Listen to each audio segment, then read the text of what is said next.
Okay, Leo. So as far as your hopes, expectations, fears for love, we have the Nine of Pentacles, but it's in the reverse. So when I see this, I do feel that love and finances have been mingling for some of you. When the Nine of Pentacles is in the reverse, it almost alludes to living beyond your means. Okay, so kind of living the life of luxury, but not really having the financial ability to back it up. This is also talking about kind of all work and no play. And for a lot of you Leos, that's probably not making you very happy. And maybe that's the reason why some of you are just wanting to shop or do, spend money because it feels good, because a lot of you are working so hard. It can also talk about just really focusing on money. And some of you might be dealing with a lover that is superficial, or maybe you've been kind of more focused on the superficial aspects of love. This is also kind of alluding to wanting the best that life has to offer, but really not wanting to put in the time or the effort. So for some of you, maybe you want, that ideal relationship, but you're just realizing how much time, energy, and work it takes to make, a good relationship. I mean, it's a lot of work, and you're realizing that, and you know that. And so for some of you, maybe you're just feeling like it's not the right time. Or if you're in a relationship, you're just realizing how much energy it's taking to make it work. And even though on the surface you want it to work, as far as putting that time and energy into it, you're not really about that for some of you. And because this is a general reading, a lot of you may actually be doing okay financially, and it has just been all about work. I mean, because we have the Pentacles, it's just work, work, work. But you're feeling disconnected in love. You on the surface, on the outside, maybe you have the finances, you have the freedom, you have all the name brands and everything, but you're not feeling connected spiritually and romantically in your love life. I feel like some of you are chasing kind of a lifestyle, and the focus is more on appearance and status and prestige. Like you're looking for someone that, is going to make you be able to enjoy life and experience all the luxuries that life has to offer. So for a lot of you Leos, finances, if you're dating someone, if they can't support themselves, if they're not doing well financially, you may not be as open to them in love this month. I mean, this is kind of talking about wanting to live the life of the luxurious, but not really wanting to work for it. And, that's understandable. This could also talk about maybe Leo, maybe you're a hard worker, but your partner is kind of high maintenance and they have been costing you a fortune. So like I said, I'm really feeling like love and money is mixed for you this month, that somehow it's playing a dynamic in one way or the other. Some of you might be dealing with an earth sign. Maybe you're seeking an earth sign, a Virgo, Taurus, or Capricorn. Because it's in the reverse though, I'd have to say that if you're dating one of these signs, it's not going as you thought it would. I mean, because it's in the reverse. So maybe it's not, you're not feeling really happy about the prospects of this relationship right now. For some of you, this card suggests if you're in a current relationship, there's just a lack of closeness and intimacy. Like financially things are okay, but you're just not feeling close to this person. And maybe you're just together because status, or it looks good on paper, or, the connections, or, and that might be fine for some people. But for some of you, I do feel like you're kind of feeling a lack of spiritual connection. This is also about just, appearances being deceiving, that people may think they know you out on the, outward. You may be projecting like that you're really happy, Leo, but on the inside, you're not feeling fulfilled in love or in a relationship. Some of you just might be bored. I mean, this card can actually signify that you're bored. Maybe you're bored with your partner, or you're bored with your dating life. I feel like, Leo, you have big dreams, you have big visions, romantic ideals, and I just feel like for a lot of you, they're not being fulfilled currently. If someone is coming after you because they want your money, that can be the other issue. If this can be about kind of like quick proposals as well, like someone jumping the gun because, but they're really only after your money. Or it could be the same, for you.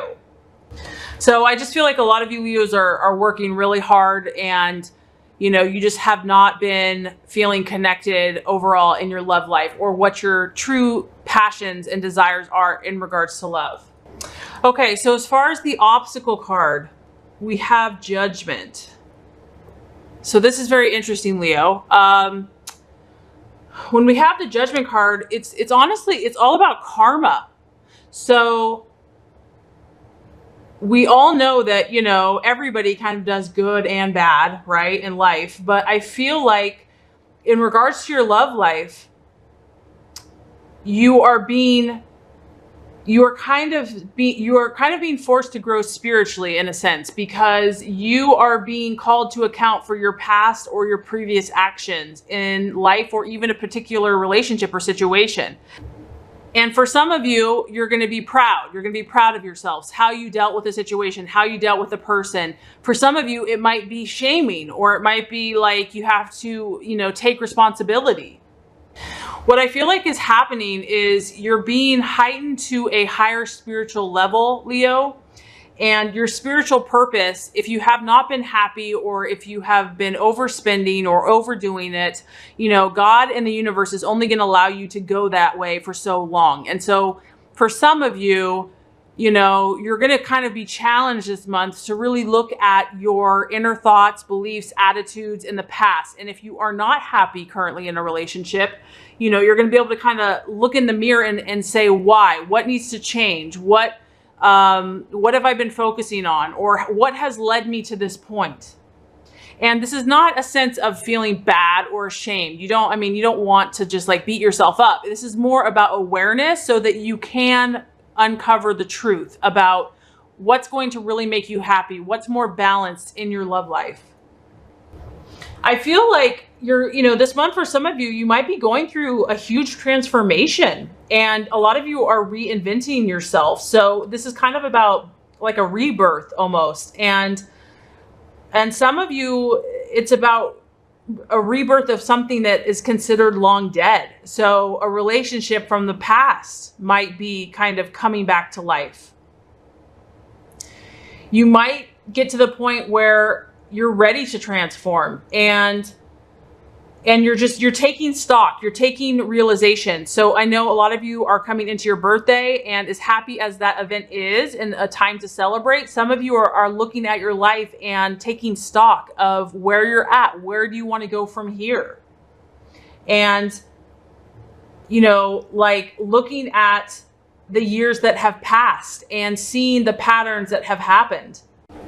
For some of you though, this Judgment card, I feel that you might be dealing with someone that is a very karmic relationship for you, and it's teaching you lessons. So if it hasn't been going well, but you're really drawn to this person, there's a strong karmic tie to this person, especially if this relationship has been really challenging. And, this initial card does kind of point to that. I feel like with the Judgment card, maybe you want to move forward full steam ahead, but it is saying, Leo, be cautious. Try not to be too impulsive. Try to proceed with caution and thought, and really think things through. Because a lot of times, like karmic relationships, they're incredibly passionate and powerful and intense, but they're also equally as difficult and exhausting and draining. And so it's almost like a drug. Like you want more and more and more, but it's like part of you knows it's not healthy for you. So I feel like really trying to see the spiritual lesson in the relationship, and focus on working things out for the highest good for yourself and for others, because karma comes back to us, right? And so I do feel this month that whatever you're doing, there is a karmic link. There's a spiritual link connected to it. So some of you are going through these relationships, and I have to say you have earth sign, but you also have water sign. So it could be a Cancer, Scorpio, or Pisces, or it could be an earth sign or someone that has that energy. Regardless, there's karmic lessons to be learned in this relationship. And And this just kind of alludes to that a challenge or an obstacle could kind of come into your path this month, but it's not by accident. There's a reason for this happening. And like I said, for some of you, a relationship that you thought was long gone and dead might actually be springing forth back to life. And what's beautiful about this is that if it does, you know, honest communication, clear understanding, and mutual working together is going to help you move through any issues or problems that you had in the past. Okay, the result or the outcome for some of you is the Three of Cups in reverse. So the Three of Cups in reverse, I mean, when it's in the upright, it's kind of all about celebration, uniting with friends and family, having a party. When it gets in the reverse, it's the opposite of that. So some of you are going to just be working, and not having a whole lot of time for social life. This is, for some of you, man, this, I gotta say, Leo, a little bit of tough month here in love. This can represent three parties in a relationship or a third person in a relationship. It can represent losing touch with people that you're close to. It can also represent competition. So maybe someone that you're trying to win the affections of, there is a lot of competition. The Three of Cups, when it's in the reverse, it can represent a failed romance, an ending of a romance. And it can be shocking. It can cause unhappiness because of that. And with this Three of Cups in the reverse, it can talk about the relationship ending. It's not straightforward. It wasn't just like we're breaking up. It is there could be an affair. There could be a third party that has been trying to cause trouble or has caused trouble in the relationship. This person could even be close to you. It could have been a friend. And when the Three of Cups reverses, it's kind of about overindulging and lack of growing. So maybe this isn't you, Leo. Maybe this is the person that you are with, where they're just not growing. They're not taking the steps, and you're trying to move this thing forward and they're just not having it. It's kind of about someone having a hidden agenda. And so, yeah, I mean, I kind of get that in the beginning of the month too, where someone's almost too good to be true. And the temptation is to jump in with that person, and the universe is saying, don't jump in. And it turns out to be that they're not really what they had a hidden agenda. They had a hidden motive. And, you know, someone on the surface looked like they were amazing, but they didn't have the strong spiritual strength or character to make it worth your while, Leo. So yeah, I do feel for some of you that there's going to be some inappropriate behavior. There's going to be some endings of relationships, even like a breakup or a celebration or a wedding could be called off. So this is a powerful month for some of you, Leos. This isn't going to apply to everybody, but there's some karmic, really strong spiritual stuff happening, and it's really forcing you, Leo, to evaluate who you are, where you've been, and where you want to go. So just know that, you know, God loves you. He has your good in mind, and all of these situations are here to teach you and to help you to grow. So I really hope this has been helpful. If it has, I would so appreciate for you to like, subscribe to this channel.